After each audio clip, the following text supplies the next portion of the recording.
E o Ministério da Saúde? O Ministério da Saúde O Ministério da Saúde emitiu. O Ministério da Saúde já identificou. Bom dia! Bom dia. Na edição de hoje, Ministério da Saúde. Quais são suas funções? Quanto é o seu orçamento? Quem foram seus ministros? Quais seus órgãos agregados e suas ações e programas? Vamos agora à nossa primeira reportagem. Com a missão de promover a saúde da população mediante a integração e a construção de parcerias com os órgãos federais, as unidades da federação, os municípios, a iniciativa privada e a sociedade, contribuindo para a melhoria da qualidade de vida e para o exercício da cidadania, o Ministério da Saúde tem como função administrar e manter a saúde pública em todo o país. O primeiro ministério com tais atribuições foi criado em 1930, no governo de Getúlio Vargas, com o nome de Ministério dos Negócios da Educação e da Saúde Pública, que em 1937 passou a ser chamado de Ministério da Educação e Saúde. Esse ministério só passou a ser chamado como conhecemos hoje em 1953, durante o segundo governo de Getúlio Vargas. O ministério atualmente é dividido em duas partes, os órgãos de assistência direta e direcionada e os órgãos específicos singulares. Nesse primeiro, encontram-se as partes relacionadas à gerência do ministério, como o gabinete do ministério, a consultoria jurídica, a assessoria especial de controle interno, a corregedoria geral e a secretaria executiva. Com relação aos órgãos específicos singulares, esses possuem funções mais específicas do Ministério, e são eles a Secretaria de Atenção à Saúde, a Secretaria de Vigilância em Saúde, a Secretaria Especial de Saúde Indígena, a Secretaria de Ciência e Tecnologia e Insumos Estratégicos, a Secretaria de Gestão do Trabalho e da Educação na Saúde e a Secretaria de Gestão Estratégica e Privativa. Essas unidades possuem suas subdivisões que auxiliam no gerenciamento de suas funções. Além disso, o Ministério possui órgãos colegiados, como a Comissão de Incorporação de Tecnologias ao SUS e entidades vinculadas, como a Anvisa. Assistam agora uma reportagem exclusiva com uma profissional do ramo de enfermagem, a qual também já trabalhou com gestão hospitalar, além de ter vasto conhecimento sobre os ministérios do nosso país. Durante a sua carreira profissional na enfermagem, você trabalhou em hospitais públicos ou particulares? Eu trabalhei a minha vida inteira em instituições públicas, mas tenho bastante contato com instituições privadas, então, assim, é um mundo que não é estranho. Certo. E tendo tido contato com essas duas frentes, quais são as maiores diferenças entre elas? Provavelmente a maior diferença está no objetivo mesmo, na missão institucional e também no modelo de financiamento, né? Os hospitais públicos, eles têm que acolher todo mundo. Os hospitais privados meio que selecionam a sua clientela, né? Então começa de uma clientela diferente. E aí é o modelo de financiamento que obviamente é diferente. O fluxo de pacientes acaba sendo demasiado, porque a atenção básica não funciona como deveria funcionar. O sistema, vocês veem a história das filas no pronto-socorro, do tempo de espera, é porque são pessoas que não deviam estar lá na sua grande maioria, se tivessem tido um atendimento adequado da rede básica de saúde. Do ponto de vista interno, nós podemos dizer que existem problemas de gestão. Existe o subfinanciamento? Existe sim, mas o subfinanciamento sozinho não explica as dificuldades, porque nós temos hospitais públicos que funcionam melhor e hospitais públicos que funcionam. É preciso sim melhorar a gestão do sistema de saúde e dos hospitais, buscar desenvolver ferramentas que melhorem a gestão dos hospitais. Certo. E o que mudou na sua visão quando começou a trabalhar com a gestão hospitalar? O profissional de saúde, ele vive no mundo dele, no mundo pequeno, de ver os seus problemas do dia a dia, né? E muitas vezes não associar esses problemas do seu dia a dia com questões estruturais, com questões maiores de gestão. Olha para o todo, para o macro processo e não para o micro processo. Certo. E, na sua visão, a má gestão dos hospitais está relacionada à falta dessa própria gestão ou de recursos? Eu diria que é as duas coisas. Muito dos problemas de gestão estão relacionados a uma cultura organizacional que privilegia a escolha dos gestores de uma forma não profissional, não técnica. Ser um bom cirurgião não torna o indivíduo um bom gestor. A rigor, as pessoas são treinadas para cuidar de gente, para tratar das pessoas e não tratar do processo, né? Então, isso é uma das falhas que a gente vê. Certo. E na sua jornada de ministérios, qual a sua visão específica sobre o da saúde? O Ministério da Saúde, ele tem uma enorme responsabilidade. E pela regra do sistema, é igualzinho à educação. Existe o nível federal, estadual e o municipal. O recurso, ele é mandado para o município e o município é responsável pela atenção básica, aquela que eu falei que responderia por 80% dos problemas de saúde da população. E o que a gente vem observando é que isso não tem se efetivado. Por quê? Porque os gestores são despreparados. E o ministro da Saúde, o Ministério da Saúde, tem que dar conta desta dissonância entre os diferentes níveis de gestão. O maior problema do Ministério da Saúde e de qualquer ministério com a responsabilidade social que tem esse aí, né, é a continuidade, é ter um planejamento que tenha começo, meio e fim. Não existem soluções simples para problemas complexos. Eu cansei de ver gente, salvador da pátria, achando que a ideia dele é melhor do que a do outro e simplesmente botando por terra boas iniciativas que existiam. Não é uma tarefa simples, não é uma tarefa para amadores, não é, né? E acho que nós precisamos ter uma visão muito crítica disso, né? A população, a sociedade, as pessoas que têm um nível de discernimento maior têm que ter uma visão crítica disso. Mas eu tenho muita esperança. É isso. Giane, muito obrigada pela entrevista. Obrigada a vocês. Foi um prazer. Desde 2014, o orçamento anual para a atuação do Ministério da Saúde ultrapassa os 100 bilhões de reais. Em 2018, o valor ultrapassou os 120 bilhões de reais.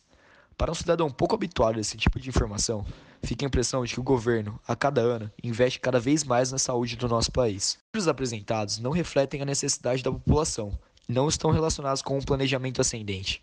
O cenário fica ainda mais preocupante se constatarmos que essa estagnação é incompatível com o crescimento e envelhecimento progressivo da população. Além disso, percebe-se que o total de despesas executadas nunca atinge o que estava planejado no orçamento, o que, infelizmente, é comum em muitos outros ministérios. Os gastos previstos são divididos entre algumas sub-áreas principais, sendo que a assistência hospitalar e ambulatorial recebe em média mais de 40 bilhões de reais, seguida pela atenção básica, que recebe por volta de 20 bilhões de reais. Além disso, é importante ressaltar que, de maneira geral, quase 90% do montante do orçamento é destinado ao fortalecimento do SUS, o Sistema Único de Saúde. Tem uma porção significativa do orçamento que é destinada exclusivamente a gastos com os servidores, incluindo o pagamento de passagens e diárias em hotéis. Entretanto, das inúmeras áreas disponíveis no portal da transparência do governo, esta é uma das únicas que está fora do ar. Vocês sabem quem é o atual ministro da Saúde? Nós também não. Então confira agora a reportagem sobre os ministros que já passaram por esse cargo. O cargo de Ministério da Saúde é atualmente ocupado por Gilberto Ock, que foi nomeado em 2 de março deste ano. Ao longo de sua vida, Ock fez carreira na Caixa Econômica Federal e possui 37 anos de experiência em diversas áreas da empresa, tendo ocupado diferentes níveis e funções gerenciais no banco. Entre janeiro de 2015 e abril de 2016, Ock foi ministro da Integração Nacional, mas entregou sua carta de demissão pois seu partido, o PP, estava apoiando o impeachment de Dilma Rousseff. Neste mesmo ano, em que saiu do Ministério da Integração Nacional, Ock foi nomeado presidente da Caixa Econômica e permaneceu no cargo até ser indicado pelo presidente Michel Temer para o Ministério da Saúde. Antes de Gilberto, o ministro da Saúde era Ricardo Barros, que é formado em Engenharia Civil e possui 25 anos de experiência na vida pública, tendo sido prefeito de Maringá, deputado federal por 4 mandatos e secretário da Indústria, Comércio e Assuntos do Mercosul do Estado do Paraná. Foi nomeado ministro da Saúde pelo presidente Michel Temer após o afastamento da ex-presidente Dilma Rousseff em razão do processo de impeachment. Como ministro da Saúde, em agosto de 2016, foi atribuída a Ricardo Barros a declaração de que os pacientes do SUS inventam ou imaginam doenças. No mesmo mês, disse que os homens procuram menos os serviços de saúde porque trabalham mais que as mulheres. A declaração foi considerada desastrosa pelo governo interino de Michel Temer e aumentou a pressão para a troca do comando no Ministério da Saúde. Podemos perceber que os 2 mais recentes ministros da Saúde não tiveram em sua carreira nenhuma experiência com a área da saúde e provavelmente foram nomeados ministros apenas por indicação política. Já o ministro anterior a Ricardo Barros, Marcelo Castro, é formado em medicina, com residência e especialização em psiquiatria, mas também possui uma longa carreira política, eleito por 3 mandatos como deputado estadual no Piauí, 5 mandatos como deputado federal e eleito senador nas eleições deste ano. Antes de Marcelo, o ministro era Arthur Quioro, que é médico sanitarista e doutor em saúde coletiva pela Unifesp, professor universitário e pesquisador nas áreas de gestão e planejamento em saúde. Também foram ministros da Saúde Alexandre Padilha, José Gomes Temporão, José Agenor Álvares da Silva, José Saraiva Felipe, Humberto Sérgio Costa Lima, Barjas Negri, José Serra, entre outros. Muito bom saber quem foram os nossos ex-ministros. Mas e agora? Quem que será o nosso futuro ministro da Saúde? Essa pergunta fica para o nosso presidente eleito, Jair Bolsonaro. A Anvisa aprova vacina influenza para idosos. Por que a Anvisa é responsável por essa liberação? O que esse órgão representa? Para compreender as ações promovidas pelo Ministério da Saúde, é necessário conhecer as funções de seus órgãos agregados, que são Anvisa, Fiocruz, ANS, Funasa, Hemobras e Grupo Hospitalar Conceição, do qual fazem parte os hospitais Cristo Redentor, Nossa Senhora da Conceição e Fêmina. A Agência Nacional de Vigilância Sanitária, Anvisa, é uma autarquia sob regime especial que se faz presente em todo o território brasileiro por coordenar as atividades de portos, aeroportos, alfândegas e fronteiras nacionais. Tem como finalidade garantir a proteção da saúde no Brasil por intermédio do controle sanitário da produção e do consumo de produtos e serviços submetidos à vigilância sanitária. Cabe à Anvisa, por exemplo, controlar e fiscalizar produtos como medicamentos, cosméticos e serviços que envolvam riscos à saúde, estabelecer normas e padrões sobre limites de produtos contaminantes, tais como agentes tóxicos e metais pesados, além de interditar locais que ofereçam risco iminente à saúde. A Fiocruz é uma instituição de ciência e tecnologia em saúde que tem como objetivo produzir e compartilhar conhecimentos e tecnologias. Visa fortalecer e consolidar o Sistema Único de Saúde de forma a contribuir para a melhoria da saúde e da qualidade de vida da população brasileira e, com isso, reduzir desigualdades sociais e promover a dinâmica nacional de inovação. A Fiocruz forma e capacita recursos humanos para a saúde e ciência e tecnologia, além de fabricar produtos profiláticos, farmacológicos, medicamentos e outros produtos de interesse para a saúde. Já a Funasa é uma fundação pública federal que surgiu como resultado da fusão de vários segmentos da área de saúde, entre eles a Fundação de Serviços de Saúde Pública e a Superintendência de Campanhas de Saúde Pública SUCAM. Sua criação buscou dar continuidade às ações desenvolvidas por esses órgãos, com destaque para os trabalhos de prevenção e combate a doenças, saneamento e combate a endemias, educação em saúde e atenção à saúde de populações carentes. Dessa forma, a Funasa é responsável por promover o fomento a soluções de saneamento para controle de doenças e por implementar ações de promoção e proteção à saúde. Assim, A Fundação garante a efetividade da reforma sanitária promovida pelo Ministério e contribui para a ampliação do Sistema Único de Saúde pelo país. O Sistema Único de Saúde, o SUS, é um dos maiores e mais complexos sistemas de saúde do mundo, sendo o Brasil o único país com mais de 100 milhões de habitantes a oferecer esse tipo de sistema. Um dos princípios mais importantes desse projeto de saúde pública é a universalidade, ou seja, saúde é um direito para todos. Sendo o SUS o maior programa em curso do Ministério da Saúde, dele saem outras ações e programas. Atualmente, somos 200 milhões de brasileiros, sendo que 50 milhões têm plano de saúde e os outros 150 são atendidos pelo SUS. Mas nem sempre foi assim. Até 1988, só o trabalhador com carteira assinada que colaborava com a Previdência tinha direito ao serviço público de saúde. Para os outros brasileiros que não tinham condições de pagar os serviços médicos privados, a única saída eram entidades filantrópicas como as Santa Casas de Misericórdia. Essa passagem foi consagrada na Constituição de 1988. Foi resultado da mobilização de movimentos sociais que desde a década de 60 defendia a saúde para todos. Então, para garantir a assistência a toda a população, foi criado o Sistema Único de Saúde, o SUS. Os números do SUS são impressionantes. Por ano, são realizados 3,2 bilhões de procedimentos ambulatórios. Na área de diagnósticos, 425 milhões de exames. Quando falamos de assistência à população, 130 milhões de brasileiros imunizados com vacinas. Juntamente ao SUS, o Ministério da Saúde opera com outras ações, como a Farmácia Popular do Brasil, programa criado com o objetivo de oferecer o acesso da população aos medicamentos considerados essenciais, como parte da Política Nacional de Assistência Farmacêutica.